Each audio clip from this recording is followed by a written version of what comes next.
In 2002, a god would descend from above. This god, name unknown to all those below, would visit a remote island in secrecy and ravage all those that thought it was a place of safety. Families, children, and many more flocked to see this immortal being, and yet decided to run away upon witnessing its size.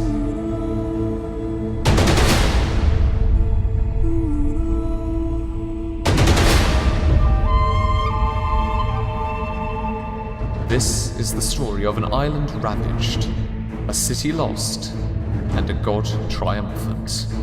This is Colossus, the story of 10.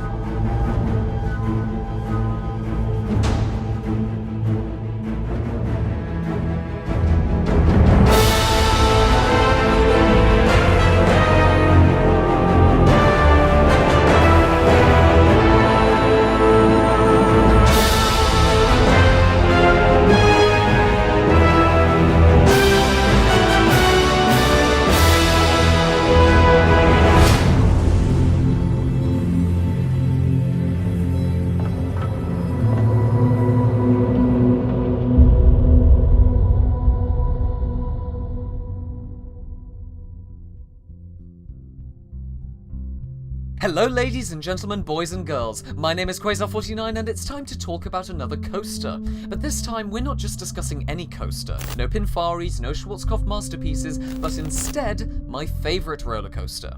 And some of you more informed out there might be thinking, dear God, why? Well, allow me to begin and I'll tell you.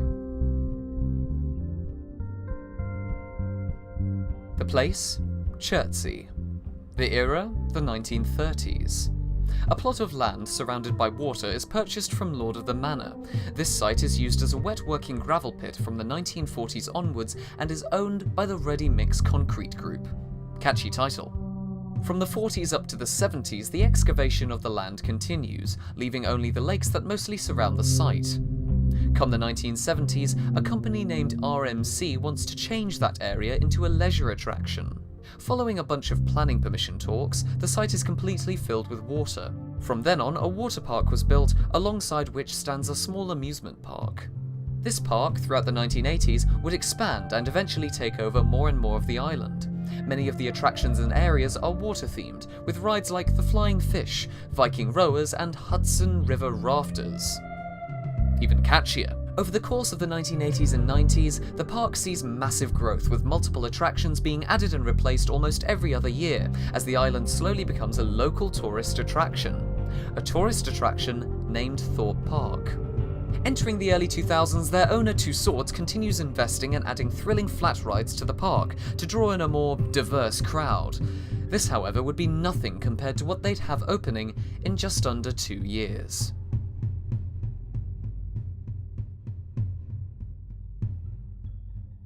2001. Construction begins on something big. Something really big. And no one's any the wiser of what's soon to come to the island. Visitors, mostly families at that time, began speculating and discussing as colossal supports tower over them. All they knew was that something under the name Project Odyssey was coming soon. A world's first, and opening in 2002. As things progressed and the season came to a close, more and more enthusiasts began to take notice. Thorpe Park really hadn't been a place for thrill seekers. There were some great attractions, yes, but nothing truly outstanding to set it apart from other amusement parks. Until, of course, they opened their gates. The year after.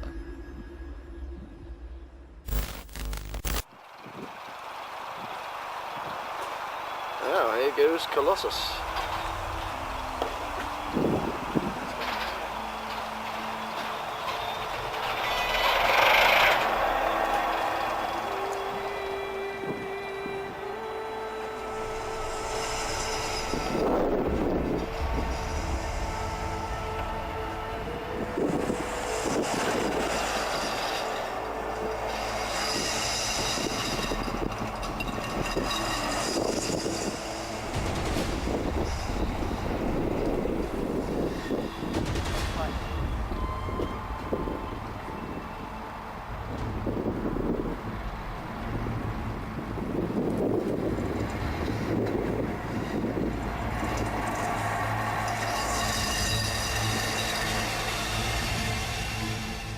It had a 98-foot-high chain lift hill, had a maximum speed of 45 miles per hour, G-force of 4.2, and more inversions than any other roller coaster in the world. 10, to be exact. As soon as the guests entered the park, they saw it in the distance, and only the bravest among them would venture forth. Entering the area, newly themed and named the Lost City, customers came face to face with Colossus for the first time.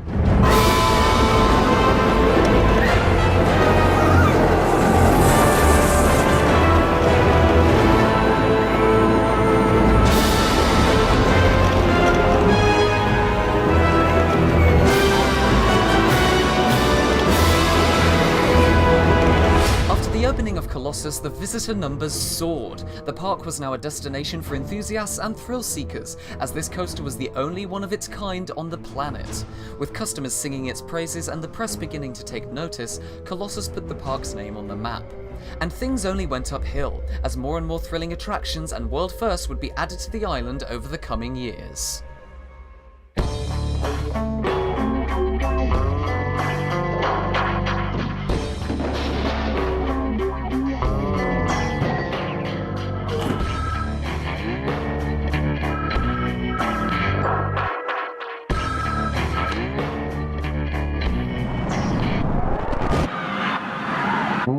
The world's first 10 looping roller coaster, Colossus. It never leaves you. Thorpe Park.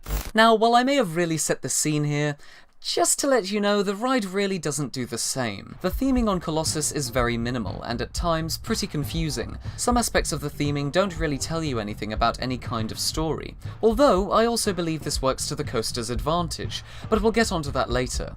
So, what does it look like?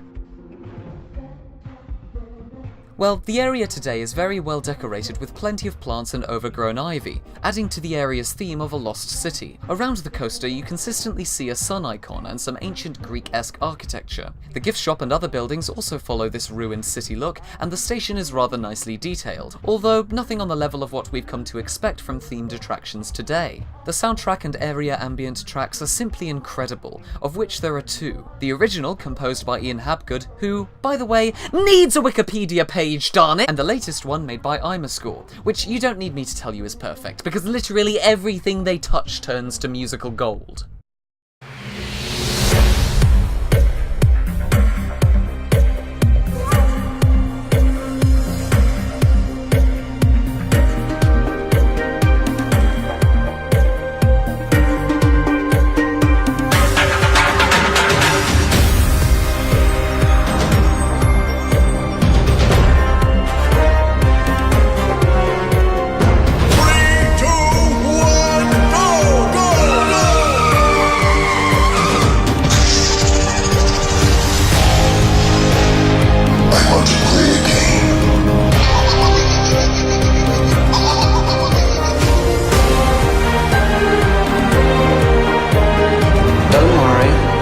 This is your stop.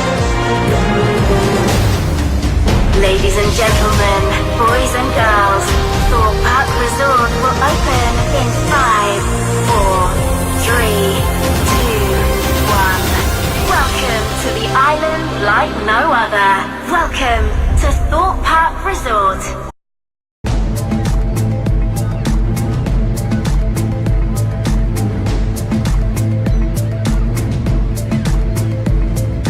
While on the ride, you'll also get a good look at some of the more hidden aspects of the theming, all of which lie down near the lower sections of the track and are pretty well implemented. The problem many enthusiasts and reviewers of this coaster point out, though, is that there's no set story or explanation for what Colossus actually is. The surroundings are nice and all, but what's actually meant to be happening here? For example, on the Swarm, the coaster is half alien and half machine, swooping down and taking you in the middle of an apocalypse. Saw the Ride is meant to be a test set up by Jigsaw following the theme of the games he puts his subjects through in the films. However, Colossus seems to lack a central meaning. But in defense of this, I believe it's a good thing nothing is clearly spelt out for you. You have a setting and a rough idea of which you can go off and make your own story out of. I personally think Colossus itself is a Greek god of some form, playing and toying with the inhabitants of the lost city in order to keep its power over them, which is honestly the best I can do. Overall, the theming is a nice starting point for you to make up your own story for the coaster with, and features enough detail to be immersive. Please stand clear, the gates are about to close. Your ride on Colossus is about to begin. Please keep your arms inside the train, your feet on the floor, and brace yourselves at all times. Once again, your ride on Colossus is about to begin. Please keep your arms inside the train, your feet on the floor, and brace yourselves at all times. Colossus, the power of 10. The power of 10. So, time to talk about the ride experience. And I'm sure you're all waiting for me to say it. Yes, it's rough. I'm not sure about how it was back when it first opened, but if it was smooth, then Colossus really hasn't aged well. This is what many people on the forums, at YouTube, and other places state when talking about Colossus. Heck, the reason I know about this coaster is because one of our Discord members said it was the roughest ride he'd ever been on. And while it does bash you around on some of the inversion elements, I wouldn't say it's that bad. Unless, of course, you're on the back row, in which case... But having said that, the ride isn't that bad from the front to middle rows. Only the most daring go in the back, as a general rule on roller coasters is you'll get a more thrilling experience on the back rows, mainly due to the fact that by the time you're going into any inversions or going down any drops, the train has already picked up enough speed, therefore making things a lot crazier if you're on a long train like these ones. And I know what you're going to say. Quazar, this thing is so rough that Ollie's phone went missing. Ollie's phone!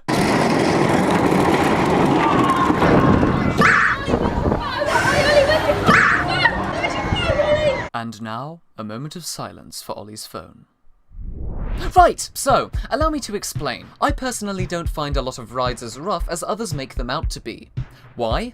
Because my experience with roller coasters mostly lies within fairgrounds, not theme parks. If you've seen my video on the worst roller coaster that I've ridden, you'll know that there's a lot worse out there than Colossus, which is why, by my standards, it's not too bad. It's not smooth by any standard, no, but it's still a lot less painful than many of the things I've ridden. But with all that aside, how's the ride experience? Well, it's great! 10 inversions and a ton of fun. The inversions, in order, are a vertical loop, 2 cobra rolls, 2 corkscrews, and 5 heartline rolls. It gives me a heart attack just thinking about it. But unlike some coasters where it's just a mass of inversions, Colossus feels more spaced out and even than a lot of other world beaters. It's nicely paced and is extremely thrilling in many other ways than just its inversions. For example, after coming out of the vertical loop, you get an elongated airtime hill that rapidly drops you down to rush right under the gift shop, giving you a head chopper effect before going right into its next inversion. This is one of my favourite parts of the ride, purely because it's an extremely thrilling and powerful feeling transition between 2 inversions. It really feels as though you're the plaything of a god and are being forcefully thrusted at speed through this broken world. Another highlight is the end of the ride, where you're Another highlight is the end of the ride, where you're treated to 4 heartline rolls, one after the other, which gives a beautiful looking shot if you're standing right at the end looking in. Right after those 4, you bank to the left and are treated to 1 more heartline roll before returning to the station. No one sees this coming as it's incredibly well hidden by the ride's surroundings, and anyone riding for the first time is sure to be caught off guard by it. Overall, the ride experience is just amazing. It gives you a beautiful view of the park as you're going up the lift hill, exhilarating inversions, and a series of highlights like the airtime hill and off-ride viewing areas like the window in the gift shop or the end of the heartline rolls. I'd say that's 13 million well spent.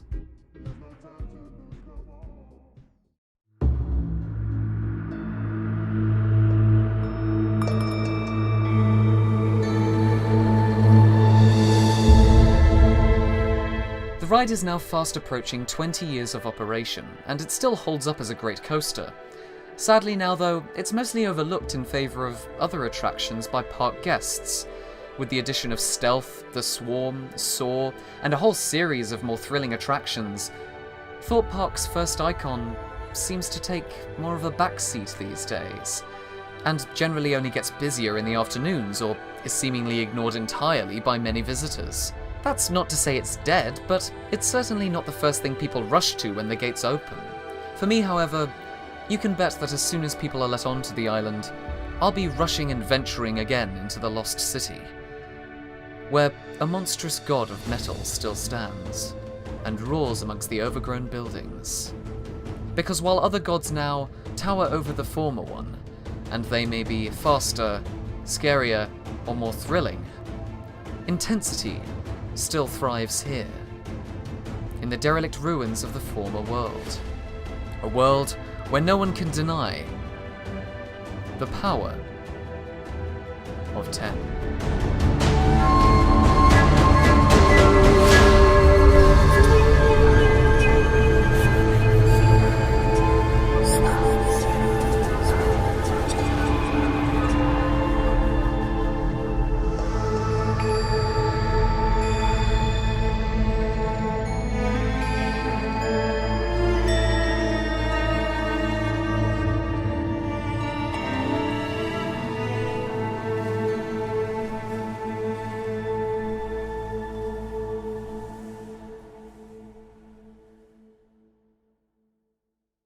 Oh, and by the way, yes, I did pay tribute to Colossus in Vision Park. Just take a listen to this. Your ride on Colossus is about to begin.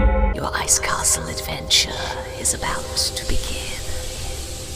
And the Employee of the Week this week is... RX Speedo for professional operation of Rush 360.